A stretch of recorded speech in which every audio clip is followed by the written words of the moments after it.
ఒక అడవిలో తెలివైన నక్క ఉండేది. అది తాజా నీటి ప్రవాహం పక్కన ఒక చెట్టు కింద రాయిపై పడుకొని సూర్యకాంతిని ఆస్వాదిస్తూ జీవితాన్ని చాలా అద్భుతంగా ఆనందంగా జీవించేది. కానీ ఒకటే సమస్య. అది మితిమీరిన ఆత్మవిశ్వాసంతో నేనేదైనా సాధించగలననే అహంకారంతో ఉండేది. ఎండలు మండుతున్న వేసవి కాలం వచ్చేసింది.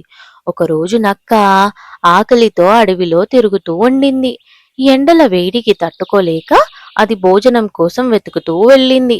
అక్కడ దూరంగా ఒక తోట కనిపించింది. అదొక అందమైన ద్రాక్ష తోట. ద్రాక్షలు ముత్యాలలా మెరిసిపోతున్నాయి. గాలిలో తేలిపోతున్నట్టుగా కనిపించాయి. అవి చూస్తుంటే నక్క నోరు నీరెత్తిపోయిందనుకోండి. ఇంకా నక్క ఊరుకుంటుందా? అది దగ్గరగా వెళ్ళి చూసి, ఓ మై గాడ్, ఇవి మామూలు పండ్లు కావు, స్వర్గపు ద్రాక్షలని మురిసిపోయింది.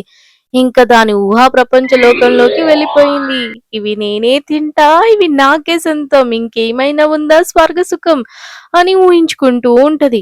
ఊహాలోకంలో నుంచి బయటకు వచ్చి నక్క తన ప్రయత్నాలు మొదలుపెట్టింది.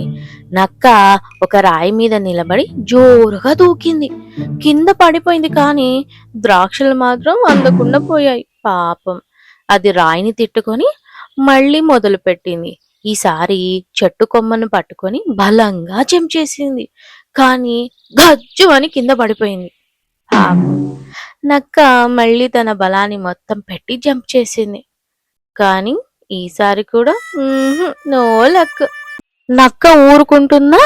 దాని ఈగో పైకి వచ్చేసింది. ఈసారి నక్క ఒక పెద్ద కర్ర తీసుకొని, ఇప్పుడైతే ద్రాక్ష నా చేతిలోనే అంటూ కర్రతో ద్రాక్షను కొట్టే ప్రయత్నం చేసింది. కానీ దాని బలానికి కర్ర విరిగిపోయింది, కానీ ద్రాక్ష మాత్రం ఎంతకీ దొరకలేదు. నక్క పట్టు వదలని విక్రమార్కుల్లా చిత్ర విచిత్రమైన ప్రయోగాలు చేసింది. ఎన్నో రకాలుగా ప్రయత్నించింది, కానీ ద్రాక్ష మాత్రం దూరంగా ముసిముసిగా నవ్వుతూ దాన్ని ఆట పట్టిస్తున్నట్టే కనిపిస్తుంది. ఏంట్రా ఇది, నన్ను పరీక్షించటానికి స్వర్గం నుంచి పంపిన పండులా ఉంది అని విసిగిపోతుంది. చివరికి అలసిపోయి ఓడిపోయిన నక్క ద్రాక్ష తోట కింద కూర్చొని ఊపిరి పీల్చుకుంటూ నిరాశతో ఉంటుంది.